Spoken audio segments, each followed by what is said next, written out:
Assalamualaikum warahmatullahi wabarakatuh.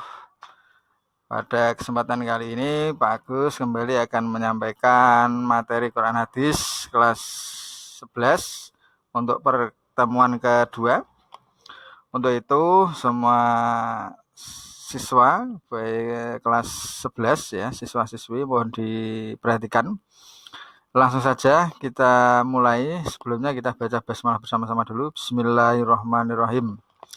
Pada pertemuan kedua, kita akan membahas tentang mujahadatun nafsi. Ya, kalau kemarin kita membahas tentang birrul walidain, berbuat baik kepada orang tua. Sekarang kita membahas tentang mujahadatun nafsi. Mujahadatun nafsi, nanti kita akan membahas tentang pengertian mujahadah dan macam-macam nafsu. Oke, langsung saja kita lanjutkan. Pengertian mujahadatun nafsi. Mujahadah asal kata dari jahada yujahidu mujahadatan. Ya, ini kalau anak pondok pelajaran shorof itu kalimat yang mengikuti wazan fa'ala yufailu mufa'alatan. Ya, fa'ala yufailu mufa'alatan atau jahada yujahidu mujahadatan. Yang artinya bersungguh-sungguh, tenanan. Nah, maka ada istilah jihad itu artinya bersungguh-sungguh, bukan perang sebenarnya kalau dari tinjauan bahasa, artinya bersungguh-sungguh. Sedangkan nafsu adalah hati atau jiwa. Hati atau jiwa. Kemudian mujahadatun nafsi bisa berarti berusaha dengan sungguh-sungguh untuk menguasai nafsu, untuk mengalahkan nafsu, sehingga nafsu itu kita bisa menguasai nafsu, bukan kebalikannya, kita dikuasai oleh nafsu. Atau bisa diartikan mujahadatun nafsi adalah berusaha mengontrol diri. Mengontrol diri.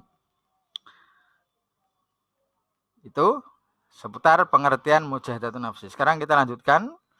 Ini sajian ayat Quran surat Al-Anfal ayat 72. Pak Guru baca terlebih dahulu.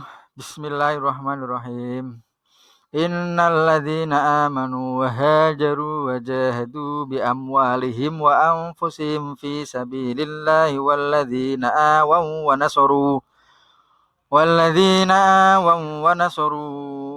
ulaika ba'duhum awliya'u ba'd walladzina amanu wa lam yuhajiru ma lakum min walayatihim min syai'in hatta yuhajiru wa in istansarukum fid dini fa'alaikumun nasru illa ala qaumin bainakum wa bainahum mitsaq wallahu bima ta'maluna basir.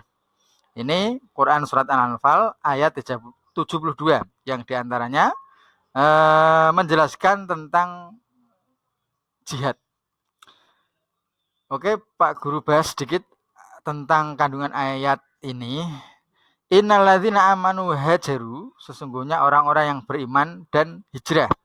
Hijrah pada konteks ayat ini dimaksudkan adalah dulu saat umat muslim di zaman Nabi diperintahkan hijrah dari Mekah ke Madinah. Wajahadu bi amwalihim wa anfusihim, dan bersungguh-sungguh ya, bersungguh-sungguh di dalam agama Allah. Ya, wajahadu bi amwalihim wa anfusihim fi sabilillah. Bersungguh-sungguh dengan hartanya dan dengan jiwanya. Nah, kesesuaian ayat ini dengan materi kita adalah wajahadu bi anfusihim. Itu ada kata-kata bi amwalihim wa anfusihim, artinya bersungguh-sungguh dengan jiwanya. Artinya kita menaklukkan hati kita, menaklukkan nafsu kita, anfus nafsu, yang dimaksudkan hati di sini adalah nafsu, untuk dikuasai agar berada di jalan Allah. Artinya supaya terus tertata dalam ketaatan. Walladzina awaw wa nasaru, dan orang-orang yang menyediakan tempat dan menolong orang-orang muhajirin. Ini berarti maksudnya adalah kaum Ansor. Ya. Kaum Ansor itu adalah penduduk Madinah, sedangkan kaum muhajirin adalah penduduk Mekah yang pada saat itu hijrah. Ulaika ba'duhum awliya'u ba'd. Mereka adalah kekasih dari sebagian yang lain. Walladzina amanu wa lam yuhajiru malakum mewalayatihim min syai'in hatta yuhajiru. Kemudian orang-orang yang beriman dan tidak mau berhijrah, maka tidak ada sesuatu pun atas mereka. Tidak usah dihiraukan artinya. Wa ini stansurukum fid dini fa alaikum nasru.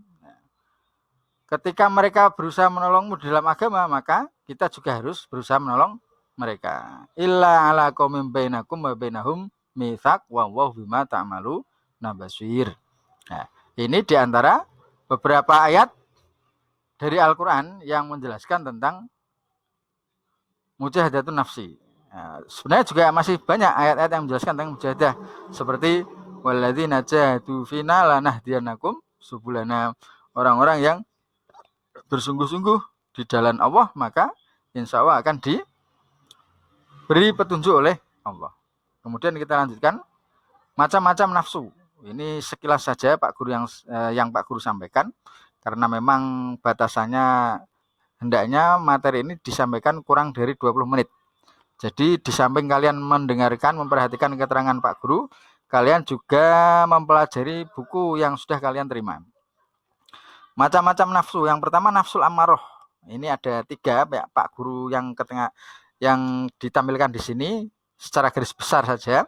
Ada nafsul ammaroh, nafsul lawamah, dan nafsul mutmainnah. Akan tetapi kalau nanti kalian melihat di di kitab-kitab Torekoh dan yang lain sebagainya, atau kitab tasawuf, sebenarnya nafsu tidak hanya terbatas pada 3 macam ini, enggak. Bahkan ada 7 ya, ada nafsul ammaroh, ada nafsul mulhimah, nafsul banyak. Nah ini cuma yang Pak Guru sampaikan hanya 3 saja, garis besarnya saja. Kita bahas yang pertama nafsul ammaroh, yaitu nafsu yang mendorong manusia untuk berbuat jahat atau maksiat kepada Allah. Ya. Ammaroh, ammaratum bisu. Inna nafsa la ammaratum bisu. Itu ya kalau dalam ayatnya. Jadi memang nafsu itu dikisahkan tugasnya adalah untuk menggoda manusia supaya itu berbuat maksiat kepada Allah. Jadi nafsu itu diciptakan oleh Allah, mempunyai sifat senang kepada perkara dunia. Senang kepada perkara dunia.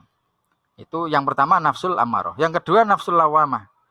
Nafsul lawamah adalah nafsu yang menyesali perbuatan buruknya. Ya, nafsu yang menyesali perbuatan buruknya. Kadang-kadang kita mungkin ya melakukan maksiat, apalah perbuatan buruk. Nah, setelah melakukan itu di hati kita, di benak kita, di hati kita terbesit satu penyesalan.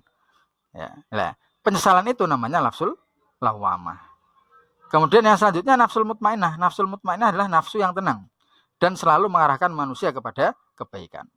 Ketika kita sudah bisa mengontrol nafsu, maka nafsu itu akan terlatih untuk membimbing hati agar selalu mengarahkan kepada berbuat baik, kepada ketaatan. Jadi intinya nafsu, kita itu harus bisa menguasai nafsu, jangan menuruti nafsu. Nah, ada ulama yang mengatakan ciri-ciri nafsu yang tidak baik itu merasa senang ketika kita berbuat satu keburukan atau merasa senang kepada hal-hal yang bersifat duniawi. Nah, kalau kita membiasakan mengontrol, maka pelajaran itu akan diterima oleh nafsu, kemudian nafsu akan membiasakan sehingga nafsu bisa mendorong kepada hati untuk selalu melakukan kebaikan. Jadi ini pentingnya kita berusaha latihan sithik-sithik ngendhalike nafsu. Saya kira cukup untuk materi yang saya sampaikan. Sekali lagi, ini Pak Guru sajikan sangat ringkas. Ya, apabila ada pertanyaan atau sesuatu hal yang belum paham tentang mujahadatun nafsi dan macam-macam nafsu, kalian bisa tanyakan ke Pak Guru, bisa lewat grup WA maupun komentar di link YouTube. Sekali lagi, tetap semangat, tetap belajar meskipun di rumah. Ya, kita selalu berdoa semoga situasi cepat pulih, bisa seperti biasa, sehingga kita bisa kembali belajar tatap muka di kelas. Oke, demikian Pak Guru akhiri. Wassalamualaikum warahmatullahi wabarakatuh.